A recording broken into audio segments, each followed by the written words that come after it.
నమస్తే, this is శౌర్య. ఇప్పటి వరకు యుద్ధం ఆగింది అనే వార్త విన్నాము మనము. ఆగింది అని అందరూ కూడా కొంచెం కూల్ ఆఫ్ గా ఉన్నారు. బట్ ఇప్పుడు మరలా యుద్ధం మొదలైంది. అమెరికాకి సంబంధించిన వార్ షిప్స్ మీద ఇరాన్ దాడికి పాల్పడింది అనే న్యూస్ అయితే ఇప్పుడు మనకి వినిపిస్తుంది. సో ఇది ఎంతవరకు వాస్తవము, నిజంగానే మరలా యుద్ధం యథాస్థితికి వచ్చేసిందా? సో ఈ డీటెయిల్స్ అన్ని కనుక్కుందాం సీనియర్ జర్నలిస్ట్ దాము బాలాజీ గారి నుంచి. నమస్తే సార్. సార్ మళ్ళీ యుద్ధం అగైన్ రిపీట్ అని అనుకోవచ్చు? యుద్ధం మొదలైనట్టే మనం భావించవచ్చు. ఎందుకంటే ఆల్రెడీ అమెరికాకు సంబంధించిన వార్షిప్ల మీద ఇరాన్ అటాక్ మొదలుపెట్టింది, డ్రోన్ అటాక్. దీనికి ఏంటంటే మన నేపథ్యం 8వ తేదీ సీజ్ ఫైర్ ప్రకటించారు. అది రేపటికి ఎండ్ అయిపోతుంది, అంటే ఈ రోజు ఈవినింగ్కి ఎండ్ అయిపోతుంది. యాక్చువల్గా ఈరోజు పాకిస్తాన్లో చర్చలు జరగాలి. ఆల్రెడీ అమెరికా డిక్లేర్ చేసింది మా వాళ్ళు వెళ్తున్నారు పాకిస్తాన్ అని. పాకిస్తాన్ ఇప్పటికి కూడా సీరియస్గా ట్రై చేస్తుంది, కానీ ఇరాన్కి సంబంధించి మేము పాకిస్తాన్ వెళ్ళట్లేదని వీళ్ళు అంటున్నారు.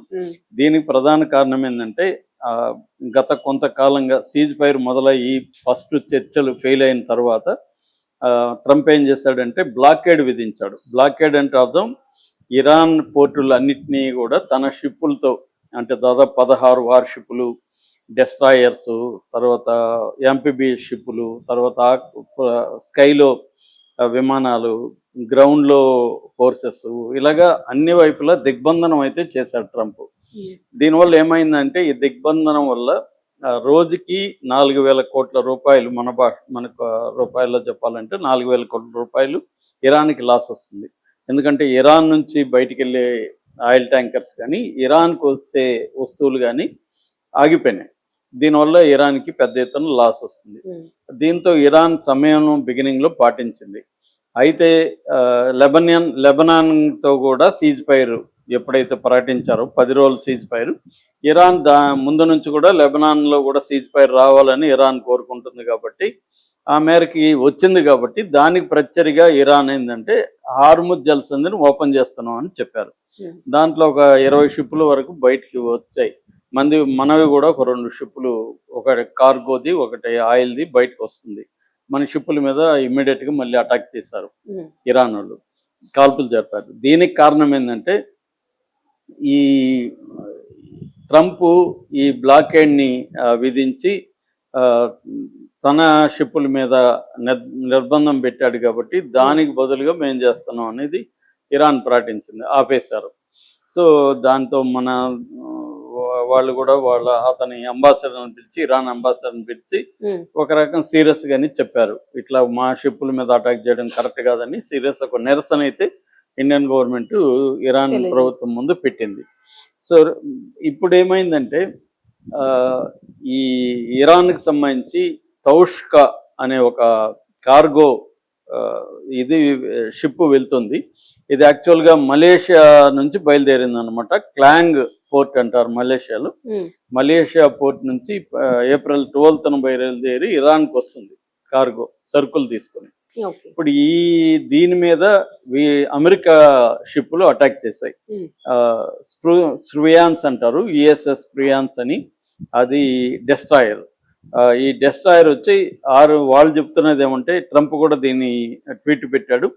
సో మేము వాళ్ళు 6 గంటల పాటు హెచ్చరించినా కూడా వినకుండా వస్తూనే ఉంది, అందుకని మేము దాన్ని ఫైర్ చేసాము, దాన్ని డ్యామేజ్ చేసాము, ఇది మా కంట్రోల్లో ఉంది.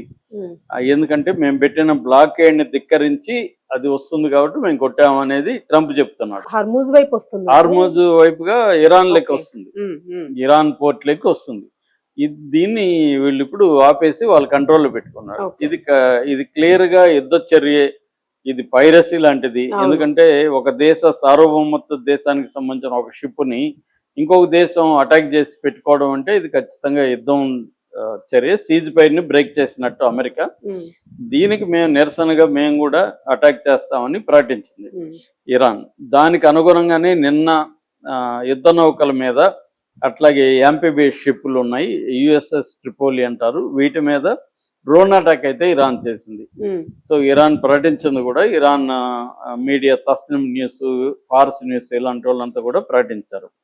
అయితే దీన్ని ఇంకా అమెరికా కన్ఫర్మ్ చేయలేదు. మామూలుగా మనకి ఏంటంటే అమెరికా షిప్పుల మీద, ఎయిర్ క్రాఫ్ట్ల మీద, లేకపోతే అమెరికా సైనికులను చంపినప్పుడు అమెరికా ఇమ్మీడియట్గా కన్ఫర్మ్ చేయదు, విధి లేకుండా వీడియోలు విజువల్స్ అన్ని బయటకు వచ్చేసినాక ఏదో నామకే వ్యవస్థకి ఒప్పుకుంటుంది తప్ప అమెరికా ఎప్పుడు కూడా తన మీడియాని కంట్రోల్లో పెట్టుకొని తన వెర్షన్ బయటికి తీసుకువద్దామని అనుకుంటుంది. కానీ ట్రంప్కి ఇవాళ ఏమైందంటే అక్కడ వాషింగ్టన్ పోస్ట్ కానీ, వాల్ స్ట్రీట్ జర్నల్ కానీ, న్యూయార్క్ టైమ్స్ కానీ, గార్డియన్ కానీ, CNN కానీ ఇలాంటి సంస్థలన్నీ ట్రంప్కి వ్యతిరేకంగా ఉన్నాయి.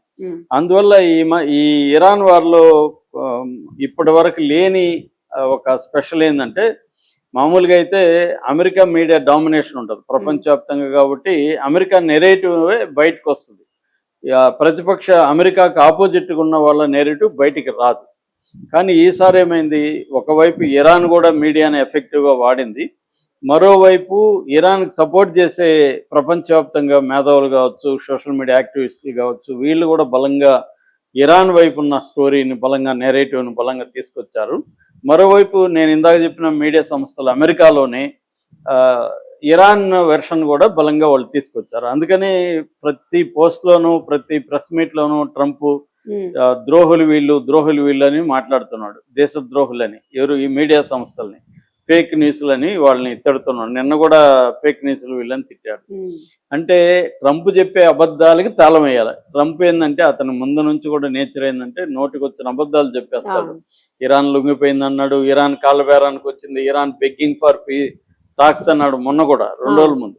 మరి ఇప్పుడు కూడా ఇప్పుడు ఈరోజు చర్చలు అంటున్నారు, వ్యాన్స్ వెళ్తున్నారు, మరి ఇరాన్ వెళ్ళట్లేదు కదా.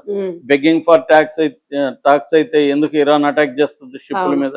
అంటే క్లియర్గా ఏంటంటే అతను నోటికి వచ్చిన అబద్ధాలు చెప్పడం, నోటికి వచ్చినట్టుగా జనాలు కన్ఫ్యూజ్ చేయడమే అతని ట్రాన్సాక్షన్ పద్ధతి.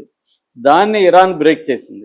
ఇరాన్ కూడా మీడియా ద్వారా ఎప్పటికప్పుడు ట్రంప్ అలా పర్యటన ఇవ్వడం ఇరాన్ కూడా ఇస్తుంది. ఎవరో అంటున్నారు ట్రంప్ మెథడ్స్ ఇరాన్ కూడా నేర్చుకుంది, ఇరాన్ కూడా రోజుకి 4 ఇస్తుంది. అంటే అతని పద్ధతిలోనే అతన్ని ఎదుర్కొంటుంది ఇరాన్ కూడా అని చెప్తున్నారు.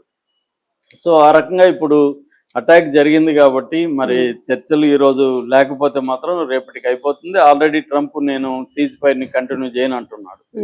అంటే ట్రంప్ భాష కానీ అతని బిహేవియర్ కానీ అతనే డిసైడింగ్ లాగా ఇక్కడ 2 పార్టీలు ఉన్నట్టు కాదనమాట. ఇరాన్ అనేది అతని దృష్టిలో ఒక ఎంటిటీ కాదు, నేనే డిసైడ్ చేస్తా అన్ని అంటున్నాడు. కానీ అతను ఏమీ డిసైడ్ చేయలేకపోతున్నాడు. ఇప్పటికీ హార్మూజ్ ఇరాన్ కంట్రోల్లోనే ఉంది. హార్మూజ్ మెయిన్ ఇష్యూ అంతా హార్మూజ్దే కదా. కానీ హార్మూజ్ ఎవరి కంట్రోల్లో ఉంది? Iran control. నిన్న ఒక షిప్ కూడా హార్మూజ్ నుంచి బయటకు వెళ్ళలేదు. ఇరాన్ వదిలిన 2 షిప్లేమో బయటకు వెళ్ళి అది ఇరాన్ అనౌన్స్ చేసింది. ఇరాన్కి తెలియకుండా ఒక షిప్ కూడా బయటకు వెళ్ళే పరిస్థితి హార్మూజ్లో లేదు. మరి హార్మూజ్ ఇప్పటికీ ఇరాన్ కంట్రోల్లో ఉంది. మరి ఇంక ట్రంప్ ఏం చేస్తున్నాడు? కాబట్టి ఏంటంటే క్లియర్గా ట్రంప్ ఇక్కడ ఇరాన్ చేతిలో ఆల్రెడీ ఓడిపోయాడు. కానీ అతను దీన్ని తట్టుకోలేకుండా ఉన్నాడు. మళ్ళీ మేము అటాక్ చేస్తామన్న పద్ధతిలో ఉన్నాడు. ఇక ట్రంప్ మాట వినకుండా మిలిటరీ తిరుగుబాటు చేస్తే తప్ప ఈ క్రైసిస్ అంతం ఉండదు. ఏదేమైనా యుద్ధం అయితే ఆగలేదనేది ఇప్పుడు అందరూ చెప్తున్నారు. ఎందుకంటే యుద్ధం ఆగడం అంటే ఏంటి? హార్మూజ్ జలసంధి ఓపెన్ అవ్వాలి, అక్కడున్న అమెరికన్ ఫోర్సెస్ అంతా విత్డ్రా అవ్వాలి. అవేమి లేదు. మొత్తం అమెరికా ఫోర్సులు ఇంకా ఎక్కువ దించారు. ముఖ్యంగా నేవీ ఫోర్స్ని విపరీతంగా దించారు. అమెరికన్ నేవీలో 10% ఇక్కడే ఉంది. సో ఆ స్థాయిలో ఫోర్సెస్ని దాదాపు 70,000 మంది సైనికులు చుట్టుముట్టున్నారు. కాబట్టి నెక్స్ట్ స్టెప్ ఏంటి? ఇప్పుడు యుద్ధం అయితే మొదలైంది మళ్ళీ. కాకపోతే ఇది ఎలా అవుతుంది? ఆయన చెప్పినట్టుగా ఎయిర్ స్ట్రైక్స్ చేసి ఇటు బ్రిడ్జ్ని తర్వాత పవర్ ప్లాంట్స్ని అటాక్ చేస్తాడా, లేకపోతే కార్గ్ ఐలాండ్ని వసూలు చేసుకొని దాన్ని కంట్రోల్లోకి తీసుకొని 90% ఆయిల్ని, ఇరాన్ ఆయిల్ని తన కంట్రోల్లో పెట్టుకుంటాడా? ఎందుకంటే మాట్లాడితే ఇరాన్ ఆయిల్ నాకు కావాలి, ఇరాన్ ఆయిల్ నేను తీసుకెళ్తా, ఇవన్నీ మాట్లాడుతున్నాడు. సో ఏది జరిగినా కూడా ట్రంప్కి మరింత ఇబ్బందులు, అమెరికాకు మరింత ఇబ్బందులు తప్ప వేరే ఇదేం లేదు. దీనివల్ల అమెరికా ఇరాన్ ఇష్యూ కాదు ఇది. ముఖ్యంగా మన ఏషియాలో ఉండే ఇండియా, పాకిస్తాను ఫస్ట్ పెద్ద దెబ్బ వచ్చి పాకిస్తాన్కి, దాని తర్వాత ఇండియాకి.